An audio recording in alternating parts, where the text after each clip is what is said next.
भी आते हैं। जनता का विकास कहाँ ध्यान लोग देता है। मनेर विधानसभा के जो भी विधायक बनते हैं वो बिहटा क्रॉसिंग नहीं टपते हैं, बिहटा के उधर ही रहते हैं। न जाने क्या दिक्कत उन लोगों को, जो जनता को पसंद नहीं है। जैसे में नल जल योजना, शिक्षा की व्यवस्था में कहीं ना कहीं धांधली है। अगर इस धांधली को रोक लिया जाए तो सरकार है। जिंदा में दीजिए, मरने के बाद क्यों? हर परिवार से एक पहले ही नौकरी दे दो, घोषणा कर दो खुलेआम। मरने के बाद क्यों ही? मैंने शोषण करना चाह रहे हैं, किसी को मर्डर करवाना चाह रहे हैं ये सरकार। भ्रष्ट सरकार है।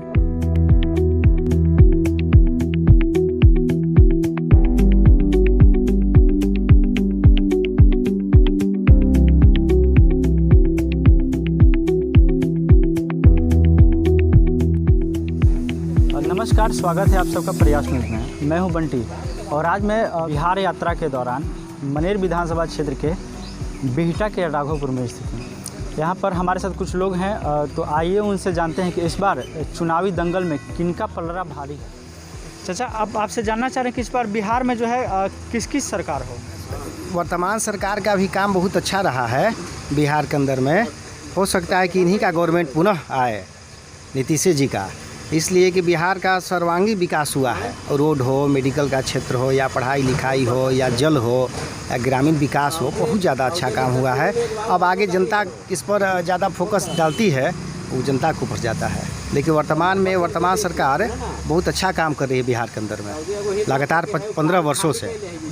हाँ, तो रूपरेखा ठीक है विकास का। और एक बात और पूछना चाहिए, जो यहाँ के वर्तमान विधायक हैं, मनेर विधानसभा के जो वर्तमान विधायक हैं भाई वीरेंद्र कुमार जी, उनके विकास का कार्य यहाँ पे क्या कुछ रहा है? उनका ही विकास ठीक रहा है। अपने क्षेत्र में आते हैं लेकिन थोड़ा सा विशेष ध्यान दियर वासियों पर देते हैं, और जो उपरवार हम लोग हैं ना उन पर विशेष ध्यान नहीं देते हैं, और ज़्यादा दियर वासी के देते हैं। लेकिन उनका भी काम ठीक है। अब देखिए जनता किसका भाग क्या फैसला करता है, ये तो जनता के ऊपर निर्भर है। इनका भी कार्य ठीक है भाई वीरेंद्र जी का। क्षेत्र में दौरा करने के लिए आते हैं? हाँ, आते हैं। कभी इनविटेशन दीजिएगा या किसी चीज़ का जानकारी दीजिएगा तो भी आएंगे। जनता का विकास कहाँ ध्यान लोग देता है।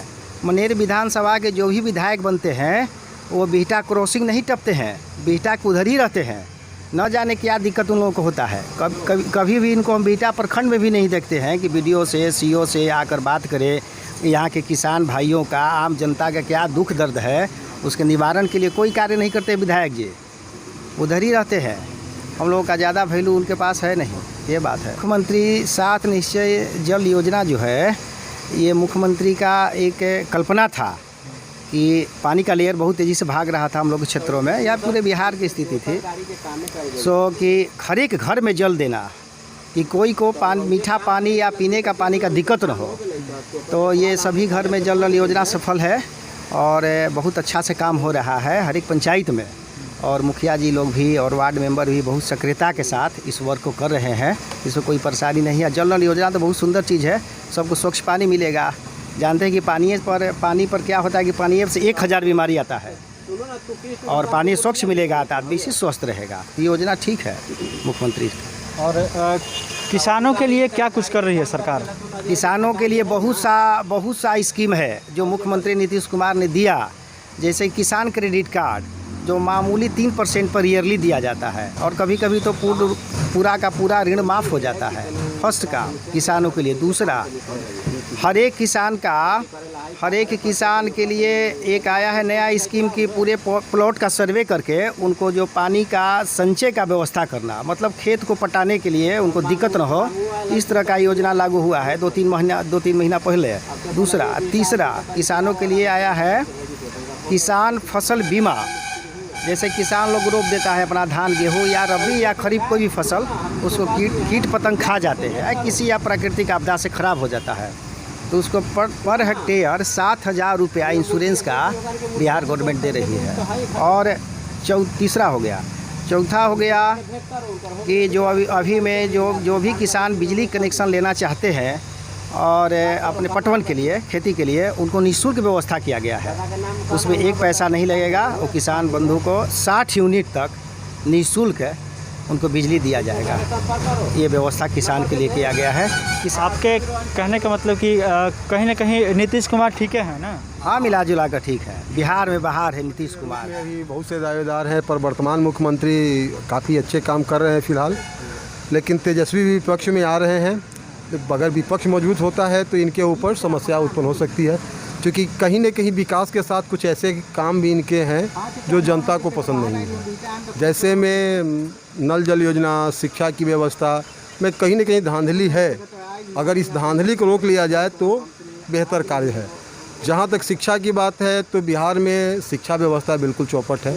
अभी कोरोना के समय में प्राइवेट शिक्षक, प्राइवेट इंस्टीट्यूट जो भी हैं उसके साथ बहुत सीरियस समस्याएं हैं। गवर्नमेंट का इस पर कोई ध्यान नहीं है, तो इस पर भी उनका ध्यान आना चाहिए। इस कोरोना महामारी में सरकार के द्वारा स्वास्थ्य को लेकर के जो भी कार्य किए गए हैं उससे आप संतुष्ट हैं? और सरकार के स्तर से जो भी कार्य किया गया वह सराहनीय है। दिक्कत क्या है कि कुछ जो पदाधिकारी लोग होते हैं उनके वजह से कार्य बेहतर नहीं हो पाता है, तो इसका भी ठीकरा हमारे मुख्यमंत्री पर ही फूटेगा। तो अगर स्वास्थ्य से संबंधित जो भी कोरोना के समय में कार्य किया गया एक सराहनीय है, सैनिटाइज करना, साबुन बांटना, मास्क बांटना, पर इसमें भी कुछ पदाधिकारी लोग शिथिलता बरत रहे हैं जिससे थोड़ी समस्या उत्पन्न है। वैसे गवर्नमेंट की तरफ से इसमें कोई परेशानी हमको नज़र नहीं आता। आपको क्या लगता है कि इस बार जो है नीतीश कुमार के सामने तेजस्वी जी जो रहेंगे तो क्या टक्कर दे पाएंगे? मुकाबले की टक्कर होगी? देखिए, अगर महागठबंधन अपने स्तर से अपने आप को बचा लेता है, सभी अपने सहयोगी दलों को बचा लेती है, तो महागठबंधन भी फाइट कर सकता है। और अगर वो फाइट करता है तो कच्चा सीट के साथ तेजस्वी एक अच्छे और उनके प्रतिद्वंदी के रूप में सामने आएंगे। पर मुख्यमंत्री कौन बनेगा यह तो सीटों के आंकड़ा आने के बाद पता चलेगा, और सीट का आंकड़ा जनता तय करती है, हम और आप तो तय करने वाले हैं। जी बिल्कुल। आपसे जानना चाह रहे हैं कि जो यहाँ के वर्तमान विधायक है भाई वीरेंद्र कुमार जी, उनका कार्य कैसा रहा है पिछले 5 वर्षों में? यहाँ तो गंदे रहा है राघोपुर में। बिहटा इधर में कहीं उनको तो दिखाई नहीं देते हैं। हाँ, वो अपने ही क्षेत्र में रहते हैं, सोन नदी में नहाने का ज़्यादा काम करते हैं। हाँ, मनेरिया ना है, हम लोग इधर अनेरिया है, फेरे में नहीं रहते हैं। इधर क्षेत्र में कभी घूमने के लिए नहीं आता है ना, चिन्हबे नहीं करता है उनको कोई, ऐसा कुछ नहीं, चिन्हबे नहीं करता है। तो इस बार का मत आपको किन्हें जाएगा? क्या यहाँ से कोई नए उम्मीदवार उभर करके सामने आ रहे हैं? बहुत बढ़िया बात है, उन्हीं को क्यों बार बार चांस दिया जाए, दूसरे को दिया जाए। आपके समझ से इस बार का विधायक कैसा हो? बढ़िया हो कार्य करने में। ये तो रही विधायक की बात। इस बार मुख्यमंत्री के रूप में आप किसे देखना चाहते हैं? मुख्यमंत्री तो समय के अनुसार न काम किया जाए, उस पर होता है, सीट जिसका आएगा उसके अनुसार उसको चुना जाएगा। वो तो बात ही बात है। आपका मत क्या है? नीतीश कुमार, तेजस्वी, या फिर और भी नए चेहरे सामने आ रहे हैं? तेजस्वी जी को हम लोग चाहते हैं। तेजस्वी जी? तेजस्वी जी क्यों? तेजस्वी हमारे माने शुरू से माने हम लोग का माने लगाव रहा है उनसे ज़्यादा। युवा नेता है, हम लोग भी यंग हैं। बूढ़ा को हम लोग क्या जानेंगे, नहीं जानते हैं। और इस बार तेजस्वी का मत आपको जाएगा? तेजस्वी जी को जाएगा। सर, ये जो वर्तमान सरकार है गरीबों के लिए क्या कुछ की है? गरीबों के लिए कुछ भी नहीं करती है। जब समय आती है ना तो एक लॉलीपॉप दिखाती है, हाँ, कि ये चीज़ कर देंगे। अभी देखिए, जिंदा में तो नौकरी नहीं दिया है, अब कह रहा है कि मरने के बाद एगो नौकरी देंगे। दीजिए, जिंदा में दीजिए, मरने के बाद क्यों? हर परिवार से एक पहले ही नौकरी दे दो, घोषणा कर दो खुलेआम। मरने के बाद क्यों ही माने शोषण करना चाह रहे हैं, किसी को मर्डर करवाना चाह रहे हैं ये सरकार। भ्रष्ट सरकार है ये, नीतीश कुमार की सरकार। हाँ, इसमें कहना ही नहीं है।